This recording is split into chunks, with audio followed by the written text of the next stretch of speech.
আসসালামু আলাইকুম। আমি মোহাম্মদ রেজাল হলাদার আপনাদের সাথে আছি। প্রথমে আসি আন্তর্জাতিক সংবাদ নিয়ে। পাকিস্তানের পাল্টা হামলায় ভয়াবহ ক্ষতি ভারতের। বিস্তারিত। ভারত ও পাকিস্তানের মধ্যে সম্পর্ক বহু দশক ধরে টানাপোড়েনের মধ্য দিয়ে চলেছে। প্রতিবার কোনো একটি পক্ষ সীমান্তে উস্কানি দিলে অপর পক্ষ পাল্টা জবাব দেয়। সম্প্রতি এমনই এক পাল্টা হামলায় পাকিস্তানের ভারতের উপর ভয়াবহভাবে আঘাত হেনেছে, যার ফলে প্রাণহানি, সামরিক ক্ষয়ক্ষতি ও কূটনৈতিক জটিলতা চরমে উঠেছে। হামলার পটভূমি: ভারতের সীমান্তরক্ষী বাহিনী সম্প্রতি পাকিস্তান নিয়ন্ত্রিত কাশ্মীরে কিছু অভিযানে অংশ নেয়। পাকিস্তান এই কর্মকাণ্ডে সার্বভৌমত্বের হস্তক্ষেপ বলে উল্লেখ করে পাল্টা হামলার হুমকি দেয়। পাকিস্তানি সেনাবাহিনীর আধুনিক ড্রোন, ক্ষেপণাস্ত্র ও মোর্টার ব্যবহার করে ভারতীয় সেনা চৌকিগুলোর উপর প্রচন্ড হামলা চালায়। হামলা বিশেষ করে জম্মু ও কাশ্মীরের রাজৌরি ও পুঞ্জ সেক্টরে বেশি কেন্দ্রীভূত ছিল। ক্ষয়ক্ষতির পরিমাণ: মানবিক ক্ষয়ক্ষতি: পাকিস্তানের পাল্টা আক্রমণে ভারতীয় সেনাবাহিনীর অত্যন্ত 50 জনের মতো মৃত্যু হয়েছে, আহত হয়েছে আরো অনেক। অবকাঠামোগত ক্ষতি: বেশ কয়েকটি সেনা চৌকি ধ্বংস হয়েছে, সীমান্তবর্তী গ্রামে বহু বাড়ি ঘর ভেঙে গেছে, হাজারো মানুষ গৃহহীন হয়ে পড়ছে। আর্থিক ক্ষতি: প্রায় 300 কোটি টাকার সামরিক সরঞ্জাম ও অবকাঠামো ধ্বংস হয়েছে বলে প্রাথমিক অনুমান করা যায়। জনমনে প্রতিক্রিয়া: ভারতের এই হামলার বিরুদ্ধে ব্যাপক ক্ষোভ ছড়িয়ে পড়ে সামাজিক যোগাযোগ মাধ্যমে, জনমত চরমে পৌঁছায়, পাকিস্তানের বিরুদ্ধে কড়া জবাব দেওয়ার দাবি ওঠে। কূটনৈতিক প্রতিক্রিয়া: ভারত সরকার জাতিসংঘে এই হামলার প্রতিবাদ জানিয়েছে। অন্যদিকে পাকিস্তান দাবি করেছে তারা শুধুমাত্র আত্মরক্ষামূলক ব্যবস্থা নিয়েছে।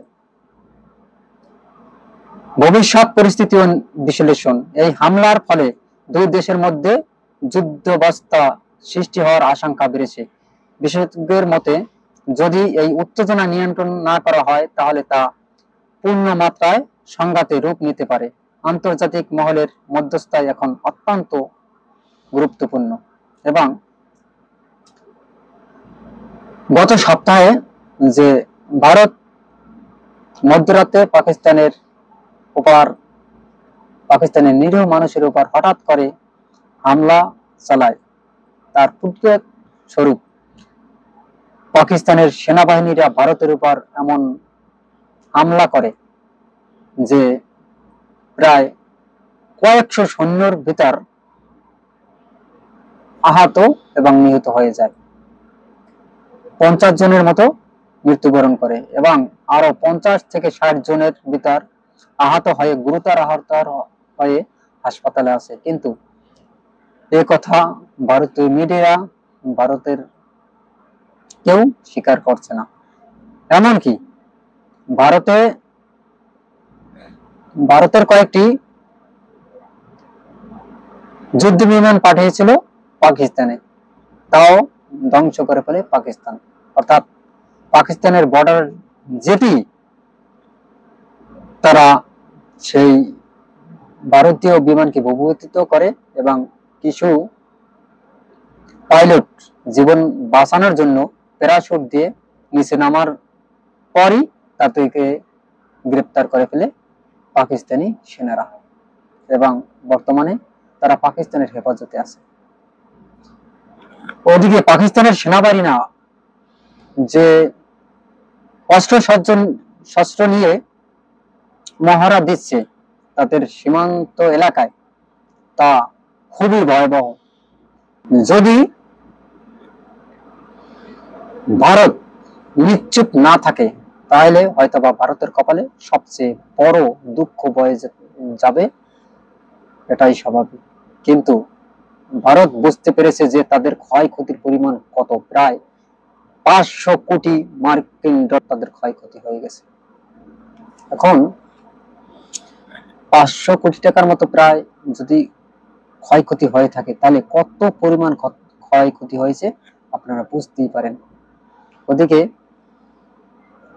ভারত পাকিস্তানের কাছে নতজানু হয়ে মাপ চেয়ে যুদ্ধ বিরতি চেয়েছে এবং সারা ভারতে সাদা পতাকা টানিয়ে দিয়েছে পাকিস্তানের ভয়ে।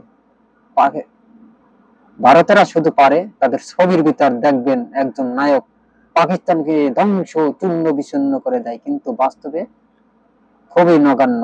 তারা কিছুই পারে না, আঙ্গুল চুষে তারা পাকিস্তানের সামনে। পাকিস্তান এবং চীনের সাথে তারা যে পারফর্ম করে, তাতে আমাদের দেশের ওই যে চকিদারের চেয়েও খারাপ অবস্থা। এখন সত্যি কথা না বললেই নয়, তাদের চাপার জোর একটু বেশি, কারণ তাদের দেশে আছে 140 কোটি লোক প্রায়। আমরা কারো পক্ষপাত হয়ে কথা বলতে চাই না, কিন্তু বাস্তবিক পক্ষে যদি ভারত পাকিস্তানের সাথে যুদ্ধে জড়ায়, তাহলে ভারতের দশা কাইল হয়ে যাবে এবং ভারত অবশ্যই পরাজিত হবে এবং প্রত্যেকটা যুদ্ধে পাকিস্তানের সাথে পরাজিত হয়ে তারা মুখ থুবড়ে মাটিতে পড়ে আছে এবং নির্লজ্জের মতো তারপর বারবার তারা যুদ্ধে জড়াতে চায়, বারবার হারা পরও। এমত অবস্থায় এবার এক প্রকার ক্ষমা চেয়ে পাকিস্তানের কাছে তারা আমেরিকার রাষ্ট্রদূতকে ধরে এই যুদ্ধ নিয়ন্ত্রণ করছে, অর্থাৎ পাকিস্তানকে বলছে যে আমরা আর যুদ্ধে জড়াতে পারবো না, আমরা তোমাদের কাছে মাপ চাচ্ছি, আমাদের ক্ষমা করে দাও। তাদের যে যুদ্ধ বিমান ভূপাতিত করেছে তা সত্যি দেখার মতো। তবে পাকিস্তানের নৌবাহিনী প্রশংসা পাওয়ার যোগ্য। তারা একটা মিডিয়া বলেছে যে তারা প্রায় 10টা বিমান ভারতের ভূপাতিত করতে পারতো এবং ধ্বংস করতে পারতো, কিন্তু তারা তা না করে শুধু 5টা মতো করেছে। বলছে যে আমরা 10টার মতো এরকম ধ্বংস করে ফেলতাম, আমরা মানবতা দেখিয়েছি, আমরা করিনি, 5টা ধ্বংস করেছি, এই জন্য যাতে তারা বুঝতে পারে আমরা কতটা শক্তিশালী অবস্থানে আছি।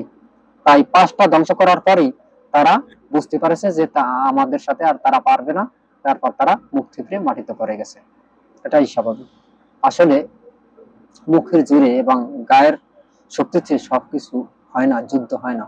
যুদ্ধ হয় ব্রেন, সাহস, কৌশল সবকিছু বিবেচনা করার পর হয় যুদ্ধ। এমত অবস্থায় আমি বলবো যে যুদ্ধ মানুষের জীবনে কখনো শান্তি বয়ে আনতে পারে না। সবাই যুদ্ধ বিরতি করে, কথার মাধ্যমে, সমালোচনার মাধ্যমে হোক বা আলোচনার মাধ্যমে হোক, যুদ্ধ বিরতি দিয়ে দুই দেশ যদি শান্ত সৃষ্টভাবে বসবাস করে, তাহলে সবচেয়ে বেটার। কেননা যুদ্ধ মানুষের জীবনে বয়ে আনে অশান্তি, মানুষের জীবন ধ্বংস হয়ে যায়, সন্তানের জীবন ধ্বংস হয়ে যায়, বাবার জীবন ধ্বংস হয়, মায়ের জীবন ধ্বংস হয়ে যায়, মানুষ হারা হয়ে যায়, ঘর হারা হয়ে যায়, সব অর্থনৈতিক ভাবে ক্ষতি হয়। যুদ্ধ কখনোই কোনো শান্তির প্রতীক হতে পারে না, অশান্তির প্রতীকের নাম হলো যুদ্ধ। আজ সবার প্রতি মঙ্গল কামনা করে এখানে শেষ করছি। আসসালামু আলাইকুম ওয়া রাহমাতুল্লাহি